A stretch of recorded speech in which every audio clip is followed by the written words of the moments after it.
অভাব দেখে যেসব মির্জাফররা মুখ ফিরিয়ে নিয়েছে তাদের চেহারা চোখের সামনে বেড়ায় ভেসে।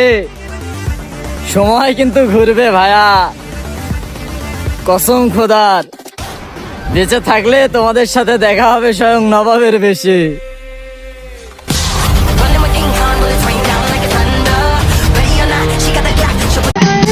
মন নিল তার পাশের গানে রূপ